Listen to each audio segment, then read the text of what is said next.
Hi everyone, welcome to our 10K Q&A video. To celebrate our channel reaching 10,000 subscribers, we're going to be answering some questions that you guys sent over, and you guys really came through and sent us some good questions, and hopefully this will just help you guys get to know us a little bit better or just answer any burning questions that you had about our homestead or our personal lives. So let's get started with the questions. The first category is going to be the questions that are about kind of like our homestead and maybe about the channel. So the first question is, how many acres do you guys have, and do you plan on any more homestead animals? We have 2 acres. Yeah. What about the second part? Do you want to answer that? Do you plan on any more homestead animals? I think on this property, probably not. I think we'll add more of the animals we have naturally, but probably not new kinds of animals, except maybe a barn cat. Yeah, that would be nice. So we do have chickens and goats, and I think that's all of the types of animals we'll have. Like, we're not looking to get like sheep, cows, alpaca, anything else, or ducks or geese, anything new species wise, but we are probably gonna get more chickens next year. We'll talk about that more in a little bit. And obviously we're going to be breeding our goats because we want milk. That means we will have more goats down the road. So we'll grow the herd to like a reasonable size for our space that we have, but yeah, I don't know how many like goats total we'll want. It probably will just come down to how many we can bear to part with. None. Yeah. So we'll see how that goes. Okay, next. Are your beds made with treated lumber? They are not. We replaced beds that were here and we built them from scratch, and we decided to use untreated just to be sure that they were safe for food consumption, because we're growing food in there. And there's natural things you can do, like natural treatments you can use, but we didn't go with any of those. Just doing research, it seems like it took a long time to cure. In our conditions, with a lot of rain and humidity, it could take like an unreasonable amount of time to cure, so we just didn't. And it was our first garden bed building experience, so we kind of wanted to do an experiment, just see how long they'd last. So they're just pine that you get at a big box store, Home Depot or Lowe's, and it's what, our third, fourth year? And they're starting to break down, especially towards the bottom where there's ground contact. There's just constant moisture. They're breaking down, and there's bugs in some, but they're still holding up well enough to garden, and I think they'll last a couple years. Yeah, I think they still definitely have a couple years in them. Yeah, so I think that could be 6-7 years. Yeah, well, we also mentioned this in a previous video, but we built this garden in 2020. Oh, right, yeah. And wood was really expensive. Yeah. And we just got what we could, and yeah, there was no way we were going to be able to afford like cedar or anything that was naturally rot resistant. We used the cheapest wood. Yeah. Because even the cheapest wood was really expensive. It was like 2 to 3 times the price that it is now already. Yeah, I think each of our beds cost like $50 to $75 to build. Yeah, it was unreasonable. Yeah, because there are 2x10 or 2x12. I think 2x10. Yeah. And yeah, they were like twice as expensive at least. Yeah. As they are now. Yeah. Okay, and then will you be expanding your garden more beds maybe? Well, we did just expand by 1 with the new Vego garden bed. Vego, yeah. Yeah, I think shout out to Vego. I think what we have, Vego garden mug. I think what we have in the garden is plenty of space for us. We wouldn't need any more space because we can't eat that much food, really. Like, I think the space we have is enough to grow our entire year's worth of vegetables and still be able to share a little bit. And I think the main thing with our garden is that not everything's being used to like maximum efficiency. So I've kind of been talking in the last few garden tours and videos about how I have this like one really big area in the back part of our garden that just didn't really do very well for the past 2 years, especially this last year. It was just like really weedy, and I haven't like amended super well. So even though we had this really huge space, we weren't really getting a lot of food out of it. So yeah, my main goal is really to get that part of the garden really nice and fertile again so that we can get more food growing out of it, because I think that we have enough space, but it's just if we're not using everything to its full potential, you're not going to be getting the yield that you should be out of the space. And part of that really becoming really weedy is just that it's a lot to maintain, especially for 2 people. Yeah. And honestly, Michelle mostly is doing it. Yeah. So I'm working full time, and yeah. so she's out there mostly, and it's a lot for one person. Yeah. or So two even if people. I expand more, I wouldn't be able to maintain it, and then it would Right. just get overgrown, weedy, Yeah. and then you would end up not really getting a lot out of it. Yeah, we want to optimize the space we have before we add to it. Yeah, and just- which I think is plenty. Yeah, it's a lot. I think the only thing which maybe is like an expansion that we're going to be doing for next year is we have like the cut flower garden. If you've been here for a few years, you will know I have this like big space on the side of the yard that I was using for cut flowers a few years ago. This past year I didn't grow anything in it. I just let anything that like reseeded grow in there because the deer always come and eat it.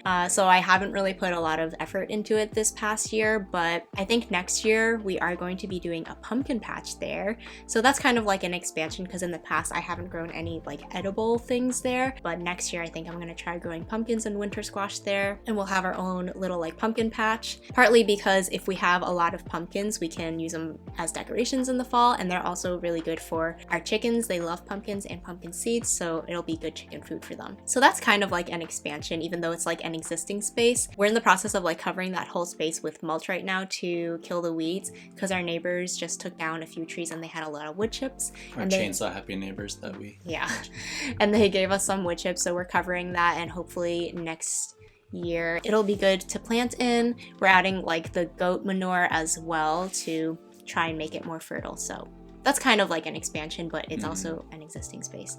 Other than that, no expansions to the garden. No. We just can't maintain it. Yeah. All right, so a couple questions about the chickens.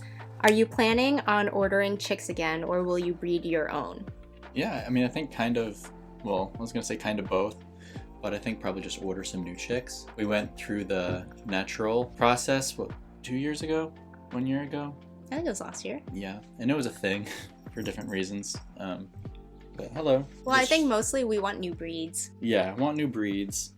Want to make sure that we're not inbreeding. Well, so the short answer is yes, we will be ordering Yeah. new chicks next year, Yeah. or getting new chicks. We're not going to be mail ordering them again, I don't think, because we don't want a lot. That many. Yeah, we don't want to get like, when we did it, there's a minimum 15. or else you pay like a surcharge. So we had gotten 15 chicks, but we don't want to get 15 chicks again because we probably only want like a half dozen Yeah. new ones and probably bring some new breeds into our flock. So yeah, I think next year in the spring, we're going to be going to our local co-op or Tractor Supply, probably the co-op, Probably and the we're going co-op. to choose from like the breeds that they're ordering from the year and maybe get like 2 or 3 new breeds and just get like 2 or 3 chickens of each breed to bring into our flock. Because also I don't really know what the rules are with like genetics and breeding, but I don't want to keep breeding new chicks with just our one rooster. And our rooster now is already the offspring of one of our previous roosters, so we don't want to pass that on. Yeah, so you probably need new DNA Yeah. at this point. But yeah, next year we will be having new chicks. Mhm. Because at this point, our existing birds, I think they're 4 years old. They're slowing down. They're not producing quite as much. I think they're still producing a good amount for their Mhm. age, but they will keep slowing down in egg production as they get older. So we do want to bring in newer chickens so that we just always have like a constant supply of eggs. I think also at this point we have a few people that we can share eggs with in our neighborhood and, you know, friends and whatever. So it's nice to be able to have extra eggs to be able to barter or offer to people. So yeah, we are looking to expand our flock next year. And it's always nice to collect new breeds and Yeah, Just we are enjoy excited. those. Maybe Yeah. we'll get ones that like lay different egg colors. yeah, experience different personalities and Yeah. see that. So we'll see next year what breeds we get. Yeah. And then kind of going along with the chickens, are you tracking egg production this year? No, I am not. It was a lot of work last year because I had to keep track of the eggs that were coming in every day. To be honest, not a lot of people watched that video that I made last year where I went over the cost of keeping our chickens for the year and even a breakdown of like which breeds laid throughout the year. It was a lot of data to keep track of for not a lot of reward, I will say, views wise. Like it was really Yeah. insightful for me, and I'm glad I did it one time just to know like a really solid number and like the actual data of like which breeds lay the most. So it was really helpful for me, but it was a year's worth of data and like not that many people watched it. Yeah. So I'm glad it was helpful for at least one person out there, because she said it helped choose her good, breeds. Good, thank you. So I'm glad you watched it and it was helpful for you, but I won't be doing that again. It was a good baseline for us just to understand our own breeds Mhm. and like which ones perform well and, you know, Yeah. in relation to personalities and things like that. Yeah. But because I think it was pretty obvious, like our red stars lay the most, Yeah. but they're not our favorite in terms of personality. yeah, but it's like it's one thing like having a general idea of like this chicken breed lays the most, but then to have it in like the actual hard numbers to know like maybe it lays like 3 times more than the other breed. It like really gives you all the information you need to make decisions. Yeah. And we can also kind of compare as they've gotten older. We're aware of like where they started and where they currently are, especially with red stars, because like they'll lay more in the beginning. Like they might lay the same number of eggs throughout their life, but they just lay more in the beginning. So it's kind of cool to see if that, you know, how that goes. And yeah, and I will say, even though I didn't like keep track of the eggs they laid this year, I will say it's like less than last year, but not like too significantly. Maybe like they laid 70 to 80% of what they did last year.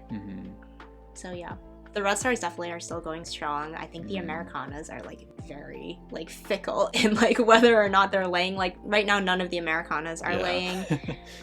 It's mostly the red stars laying, and sometimes the barred rocks will lay. And Clem wasn't laying for quite a while, but she's our... I don't know the last time she's laid, but anyway. But she's my favorite besides Pretty Girl, and we'd never get rid of her or anything. Yeah.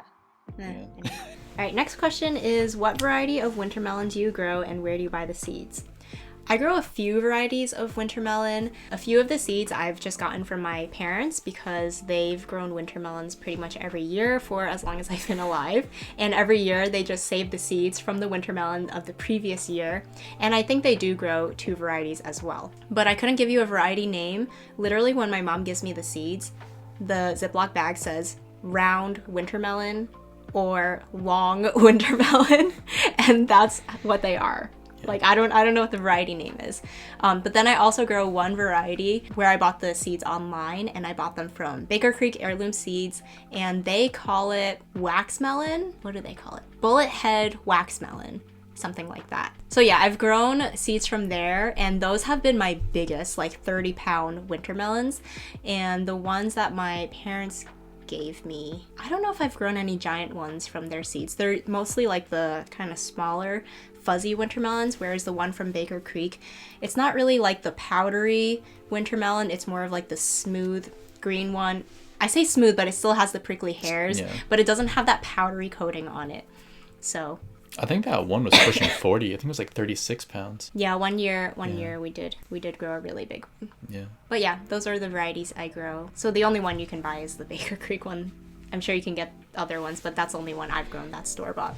Are you doing Pantry Challenge in 2024? Love seeing Asian food represented in homesteading. I'm not sure about this. Last year, I did make Pantry Challenge videos, but I don't know if anyone noticed, I didn't actually technically do the Pantry Challenge, like with rules or whatever. I did it pretty strictly 2 years ago, like really not going to the grocery store and whatever. And it was great for using up what we had, but to be honest, it just like was not that enjoyable for me, and I want cooking to be something that I enjoy. We also really enjoy going to the grocery store. That's what I was gonna say.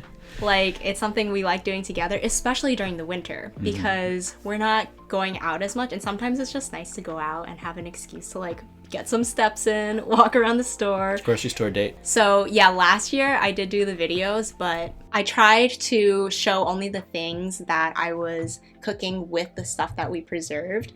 But then there were other meals that like we bought stuff from the store. I just didn't show it because it wasn't like a Pantry Challenge meal. So I don't know, maybe some people consider that lying, but I think I was just showing ways and hopefully some inspiration to make some meals out of things that we grew and preserved. So I don't really care. And I think you should just like make your own rules anyway, right? Like even if like you see rules of like a challenge or something online, you can do it if you want to, but if you just want to like make it adapt to your life, I think that's fine too. So that's kind of what I did last year. I did try to use like something that I preserved in every meal that we ate, but then I didn't mind like also using store-bought ingredients, and that's kind of the way I approached it. So if I do it this year, I would be doing that same approach, kind of just like altering the rules to what I want to do. But also, to be honest, cooking videos take a really long time to make, especially like those kinds where you're showing a lot of different meals in one video, because you have to like record all throughout the week, and then I have to whatever. It just takes a really long time, and they can be very hit or miss as to whether or not people enjoy them. Mm-hmm. I find it so strange because whenever I ask people what kind of videos they want me to make, They say cooking. Yeah, the number one thing people say is cooking videos, but then sometimes when I make them, like, nobody watches them. So it's like significantly fewer views.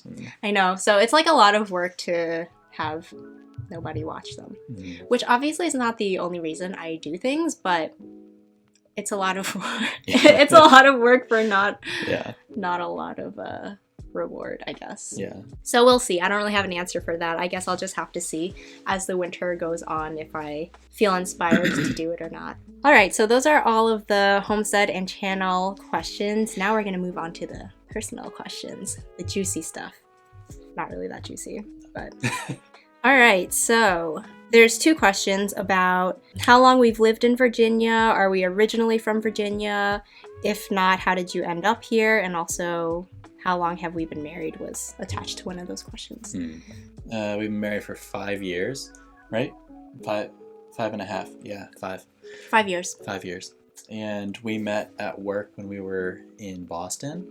And we both wanted to move, and we wanted to move somewhere with significantly less winter involved. So Michelle ended up finding a job first. I had just graduated. She had just graduated, and we weren't married yet. We were still dating. She just graduated, and then she moved down here, and then I followed. And I found a job in DC. In DC, yeah. And then I found a job in Northern Virginia, and we lived there for a bit. Yeah, so I was living in Maryland. Yeah. Aaron was in Northern Virginia. Maybe you should tell it. Yeah, I feel like you're missing all the details. Yeah, well, I don't know how much to share, and you know, how much people care, and I guess they ask, so they care. Yeah. Okay, also, Junior's here, I'm distracted. So I had found a job in DC after I graduated because I just knew that I didn't want to live in Boston. I had lived there during college, and Aaron was there. I was already working. He was already working, but he had been there for a while, and he also didn't like Boston.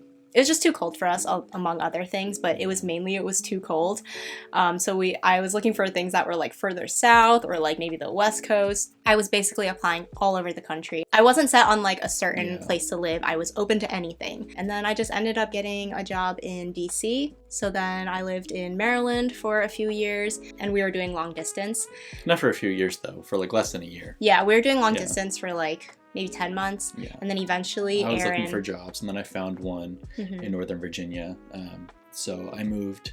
It was not quite close enough to live together. Well, we also didn't want to live together. We also didn't want to live together just yet. Yeah. So, I found my own place, and then maybe a year later we moved in together into Northern Virginia. And then we lived in Arlington for a while, if you're familiar with Northern Virginia. Yeah. So that's when we got married. So we still had our jobs in DC and Northern Virginia, and we were both miserable, so depressed. So I had this like bright idea to like look for a house in the country that was like kind of drivable from DC, the DC area. And I had found this house out here. And then at the time we still had our apartment in Northern Virginia, and we were like, okay, we're just gonna like have our country vacation house kind of and work towards paying it off while we still worked and lived in Northern Virginia. And we'd come out and like fix it up on weekends, holidays, vacations, whatever. Because we knew there were things we wanted to do to like renovate it. It wasn't quite live-in. Well, I mean, it was technically live-in ready, but not for what we wanted. It needed work. It needed work. And then happened. Like, are you allowed to say that word on YouTube? I don't think so. And then 2020 happened. Yeah.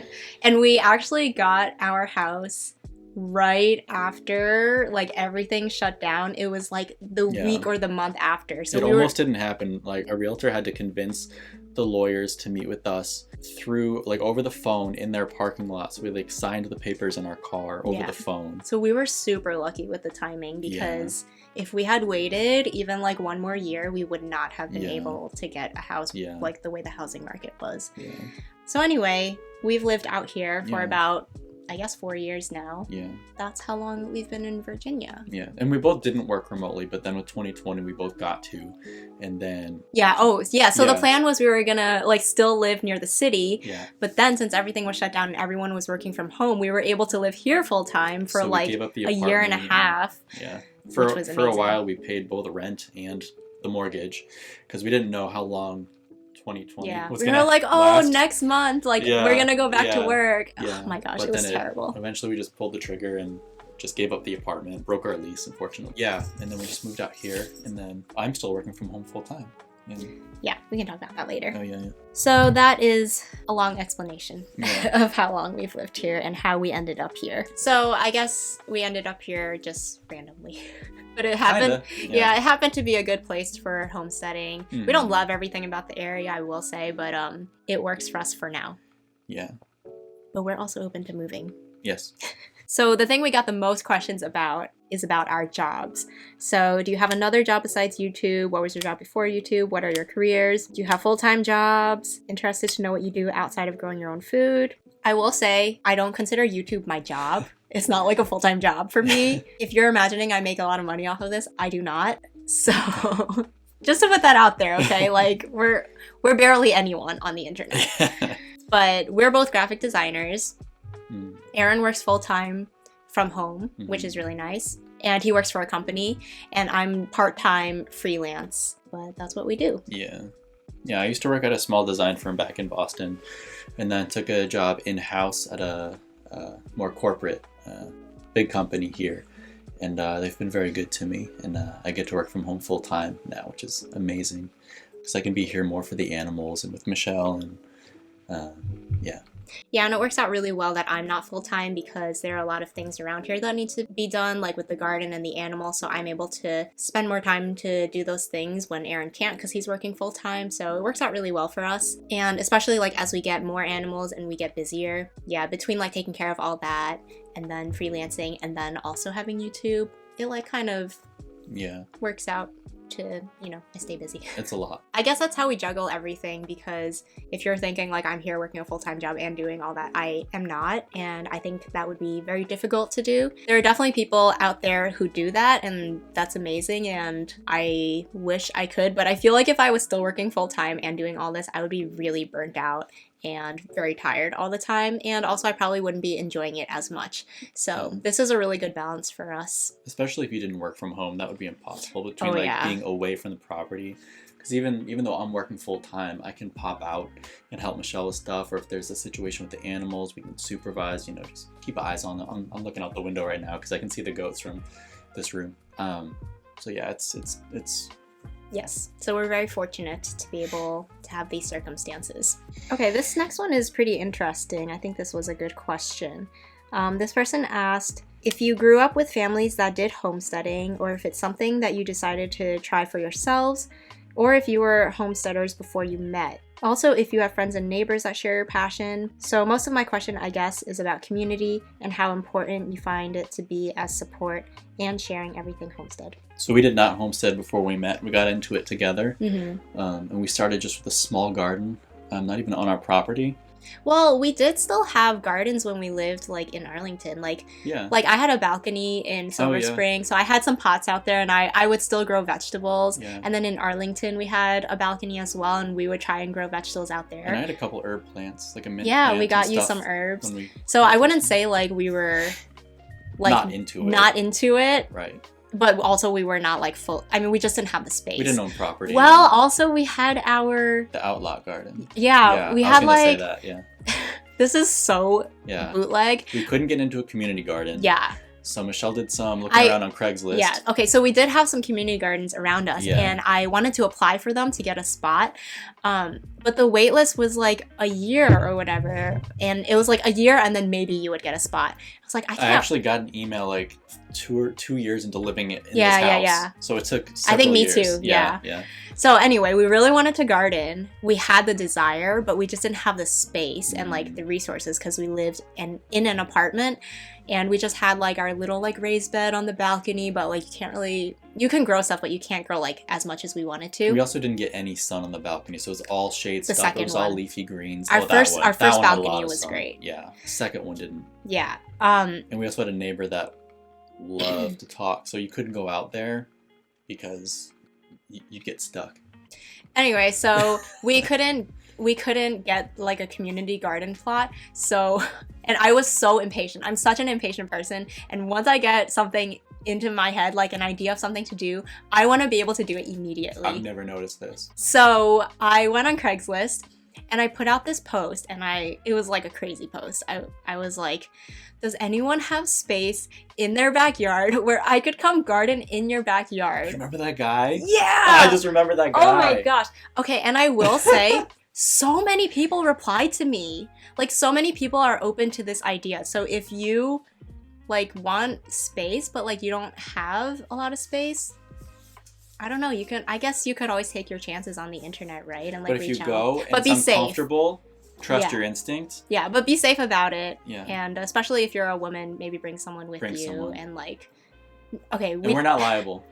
Yeah. Okay, so I guess we'll tell the story, because after I posted this post on Craigslist, I got like 30 or 40 people reaching out saying like, I have space in my backyard, it's not being used, I would love to have a vegetable garden, but I don't know how to grow stuff and I don't know where to start. So many people wanted to like share this space, which I thought was so nice and generous, and I couldn't believe there were so many people out there who are willing to like offer up their space. And that was so amazing. I actually had to like take down the post after a few hours. I was like, I'm getting too many replies and I can't respond to everyone. But then there was one person who was like pretty close to us. So we reached out and we went to like visit his yard. But it ended up being like a kind of a creepy, weird situation. And we did not follow through with that. Mm-hmm. So be careful out there. But in the end, I also got connected to this one person who was also a kind of a character. Yeah. He was unique. He did not live in the place where we gardened. I don't know how to explain. Nobody lived in the place. I don't know how to explain this, but basically he had bought like a little strip of land that's like in between the sidewalk and someone's house. It was probably like 10 feet deep, right? Next to someone's like yard. Maybe 15 at the widest. And apparently this was like a piece of land that you could buy from the city. So he bought that piece of land and like made a little, like he started his own little like community garden. But on like a hill. It was very slanted. There was no water. There's no resources. It was just grass next to a sidewalk in between a fence, like a 5-foot fence and a sidewalk. Mm-hmm. And it was like a triangle, like maybe 15 feet at the widest, and it narrowed down to like 5 feet. And it was in a cul-de-sac. It was at the entry of a cul-de-sac. So it was a bunch of families and like... So it was just this like weird strip of land, and he said that he would like give us a little space on it and we could like build a raised bed. Mm-hmm. We were like, okay, cool, we'll try it out. It was really close to where we lived and it was pretty convenient. So we did actually grow food there for a year, and I built a couple of raised beds. That was the first garden beds I built. Like the first thing really that I built. Yeah, that was like our practice garden. Yeah, it was productive, and we got to share with. It was. We had like 2 4x4 beds, and then maybe like another like maybe like little beds other than that, but 2 4x4 beds. We grew a good amount of stuff on there. I'll try and like find some old photos and throw them up of like either the area or the stuff we were able to grow on it, because yeah, it was pretty cool. And there was an elderly couple that owned the property behind the fence, and I don't know that they loved the other guy, but they ended up becoming friendly with us. So we'd share food because she also gardened. So we'd share, you know, what we grew back and forth over the fence and get to know them a little bit. And I think at that time, like, even though that space, like, now looking back, it was, like, so dinky. Like, at that time, we were just, like, so happy and grateful to, like, have a space where we could grow anything. And with how much work it took to do it and also get water there, which we can talk about, it just showed us how important it was to us and that we were truly interested, so we could pursue it on a grander scale. Yeah, so I would say the desire has always been there because we really... like went out of our way to like make this garden work. Yeah. So like Aaron mentioned, there was no water available to us. We would literally fill up like this like a drink cooler, like it's Gatorade. Like one of those ones you have at like soccer games, like a big orange like thing that you fill with water. We would fill that up in our bathtub. We had multiple floors in our apartment, so we'd fill it up in the bathtub on the second floor, then bring it down all those stairs, bring it out to our car, which was more stairs, which was down more stairs because we were in an apartment where the parking lot like you had to walk to. It's a lot of hills. We were hauling like 10, 20 gallons of water. We would drive it over to our little outlet garden and then water our plants with that. And it was never enough water because you need a lot of water to like keep these plants happy. So we went through all of that for this little dinky garden. I don't know why, but like I guess the desire was always in us to like pursue this. And we've just always wanted to grow things even when we didn't have the space. Yeah. Well, one of the questions too was about like if we have family or anything. And my family doesn't homestead or anything, but my mom's always had a garden. My dad's grown some things in there too. And then before that, I've always had kind of a romantic idea of farms, like small farms, because my great-grandparents on my mom's side, my mom's parents, had a small farm actually not far from here in Virginia. And I never visited it. They were gone before I would have been able to, unfortunately, but they had that, and I'd heard stories of it growing up, and I always thought that was just so cool. So I always kind of had this like romantic idea of it in my head. So when we sort of started getting into it, I've always had that in the back of my mind, and I still think of them every time I'm out in the garden. Yeah, my family has always gardened too, my mom especially. I'm from Brooklyn originally, and that's where my parents live. So they don't have a big backyard or space. I don't know how much it would be, maybe like 1/10 of an acre, but with whatever space they have, it's like pretty much all devoted to the garden. Like they have multiple fruit trees in their like tiny little backyard. Like they have a fig tree and Asian pear tree that are like both more productive than any of our fruit trees out here. Like it's crazy. And yeah, every year like we would grow different vegetables there, like tomatoes, peppers, eggplants. And wintermelons, like I mentioned. Yeah. Which take up a lot of space. So, like, to grow wintermelons in Brooklyn, like, I think that's... some trellising. Yeah, that's an impressive feat. Yeah. I don't know why, but I feel like Asians in cities always garden.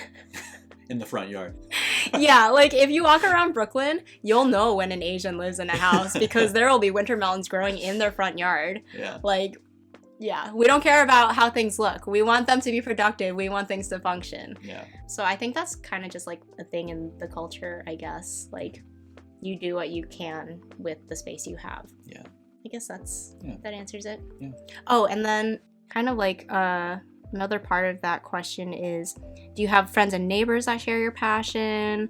And like how important community is for us. We have one neighbor who gardens, and she has a vegetable garden. Sometimes we trade vegetables, and I'll give her plant starts and stuff like that. And she used to have chickens, and she grew up on a farm too. So sheep farm, yeah. So we talk about, I guess, like homesteading and gardening related things with her every so often. I wouldn't say it's like super, like, it's not like I'm talking to her like all the time about it. Other than that, I don't think we have anyone who lives close to us that we really like talk about homesteading with. Both of our families live pretty far from here, so we don't have family around here to like really share a lot of stuff with, or like oddly enough, both my parents actually live not too far from here. My mom, her whole life, she was born and raised, and then my dad at some point lived here as well, and they both went to college not far from here, and then we moved to New England, and then I ended up coming back, which is pretty cool. But we don't have family nearby to share that with. I think we do wish that we had more people around who lived closer to us, that we could like share when we have a lot of vegetables, you know. It would be nice to like have more people to share with. And to be honest, like if we ever like went on vacation, it would be so nice if we had people to depend on to like take care of our animals, because I think that's like the hardest thing, is not really being able to feel like you can go away. Like maybe a day or two is fine, but especially now with the goats, it's really hard to like get away, and we do wish we had people around who we could ask to the goats really need daily attention. If we can't be here, then we need to hire somebody. And yeah, so I think that's really like the main thing. But I think other than that, like I don't think we really mind too much not having people around us, because there's the internet, you know, like we have this channel where we share stuff or like feel like we're not alone, which is really great. But I think also the two of us are more like independent people anyway, where like I think I think there are a lot of ways to find community, and I don't think you have to be in close proximity to necessarily have that. And I think that is one thing that the internet provides. You know, it's a vehicle for that community. So even though, you know, we don't have people immediately near us, you know, we can still find that. Yeah, I guess that's good I think enough. that's a good answer. Yeah. All right, my question is rather private. If you don't want to answer, that's totally fine. Do you plan to have kids? No, we do not. I would say that we don't have any immediate plans or any immediate intention of having children. I think that we could be open. At this moment in time, we do not want or plan to have kids. Mm-hmm. Maybe that'll change in 5 years. I'm not going to speak for like my whole life, but I don't see that changing for me. I think Aaron's more open to it, but also he is okay with not having kids. Yeah, I don't feel too strongly one way or the other. I'm open to it, but it's not like my goal in life either. Yes, and I feel pretty strongly that I do not want to have kids. Yeah. At this moment. Yeah, and I think if we did have kids, I think we'd look into adoption. Neither of us feel strongly about having birth children, like biological children. Yeah, we've talked about like maybe fostering or adopting down the road, because I think anytime like a woman says like, oh, I don't want to have kids at this moment, maybe in 10 years people are going to be like, your clock's ticking, whatever. Yeah. But I don't really care about having like biological children, so like we're open to adopting or fostering in the future. Yeah, for sure. If it's too late. Juicy questions, because people always have opinions about these things. Yeah. But I'm sure people will be very respectful. Okay, the last two questions are kind of random, so they're just in their own category. So the first one is, where did you get your rings and how do you keep them clean as a gardener? She doesn't. What? What do you mean? Yeah, I don't do anything special with my rings. My rings, let's see. I have my engagement ring that Aaron got from Etsy. I like gave him a general idea of what I wanted, and then he chose one and he got that from Etsy. My wedding ring's also from Etsy. It is not fancy. It is the thinnest little like gold-plated little gold ring. Yeah. That was like, I think it was like $50. Yeah. At some point maybe I'll get a new one, but it's holding up pretty well even though it's gold-plated. And then I think this one I also got from Etsy. I think all of these are from Etsy. That's where I get my rings at the moment. But I am looking to get new rings. Yeah. No one asked about mine, but mine was like $25 in a random town, sterling silver. You don't know, the question could be for you too. Oh, yeah, well there you go. Yeah. Yeah. Yours is sterling silver? Yeah. I thought it was not even. Yeah, no, sterling silver. A little too big. My ring does have a lot of like nooks and crannies, and like I'll just show you, like the underside is really the part that gets the dirtiest. But like the underside of the gem is really where it collects the most like grime. I hope I didn't show it when it's like super dirty. No, it's fine. But yeah, I don't really do anything for my rings. I don't take them off when I do anything. So I shower with them, and I figure they get washed when I shower. Once in a while, I will take off this ring that gets the dirtiest.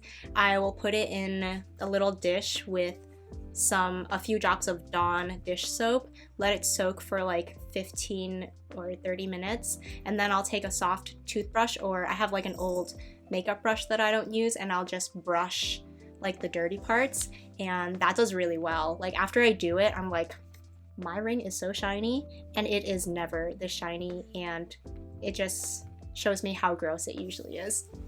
So yeah, that's all I do, nothing special, and I probably only do that once or twice a year. So yeah, I am in the market for some new rings though. So send me some rings. Last question. Do you knit most of your sweaters? Would love to see craft videos. I do knit most of my sweaters, and I also knit pretty much all of your sweaters, I think, are hand knit. Yeah. So I made this. This is my newest hand knit sweater, which I think is really cool because it has a zipper. I put the zipper in, which is very proud of myself. And yeah, I would say like besides gardening and cooking, knitting is my #1 hobby, possibly even more so than the both of those, but I just don't show it on the channel really too much.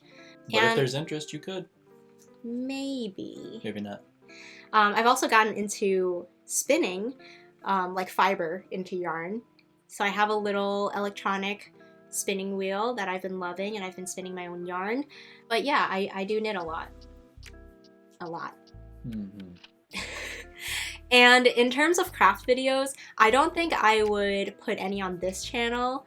I do have an old YouTube channel that I don't really post to anymore, but it was like a crafting YouTube channel, and I have done a few knitting videos on that channel, but a lot of the older content is like paper crafting and bullet journaling. Again, I don't really post to that anymore, so I don't really feel like I want to share it because I don't know. It's not that I'm embarrassed, but like you never really want to show things that like you did like years and years ago. It kind of feels like an older version of you, or like I don't know. Does that make sense? Yeah, I thought you meant you didn't want to share the knitting, but you meant the older stuff. Yeah. I get.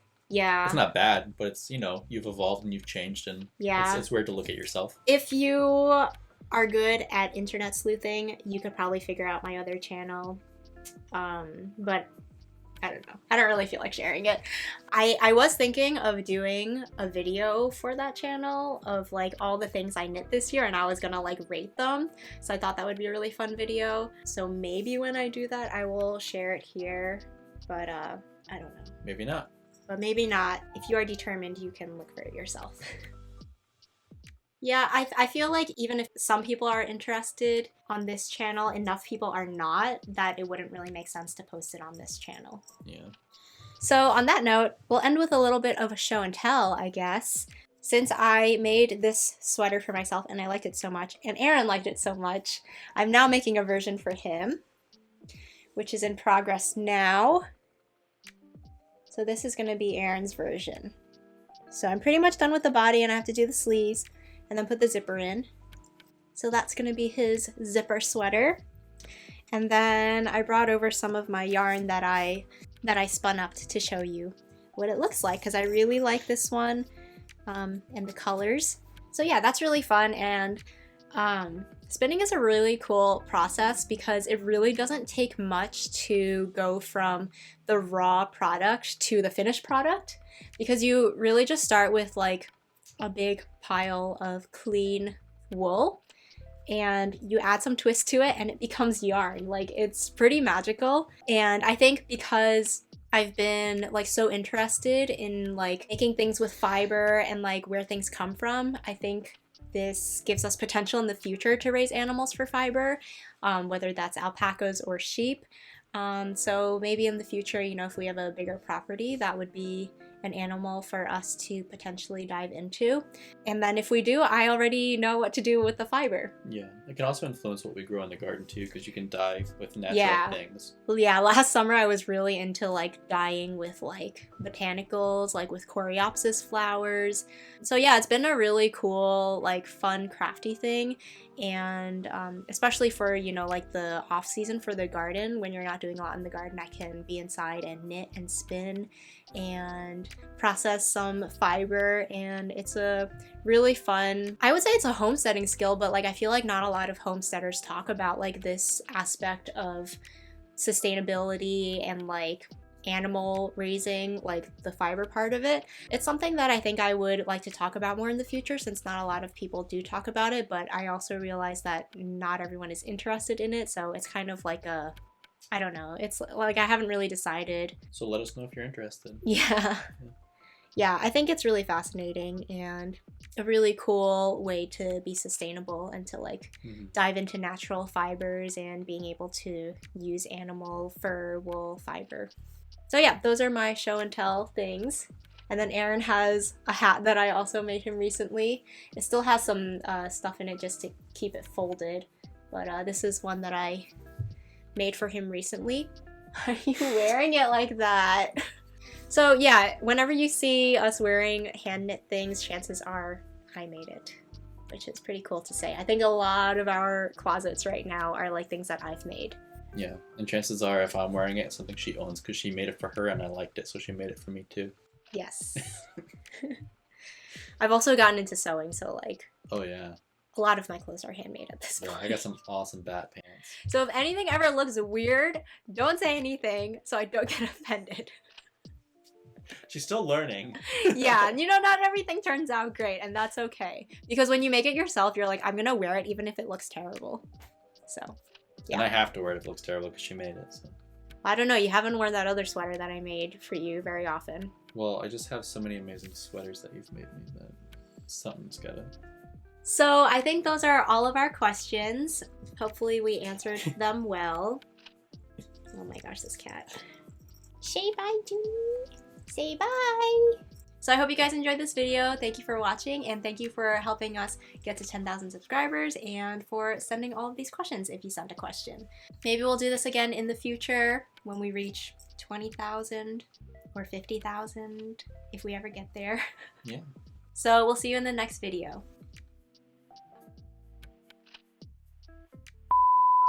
Hi everyone, welcome.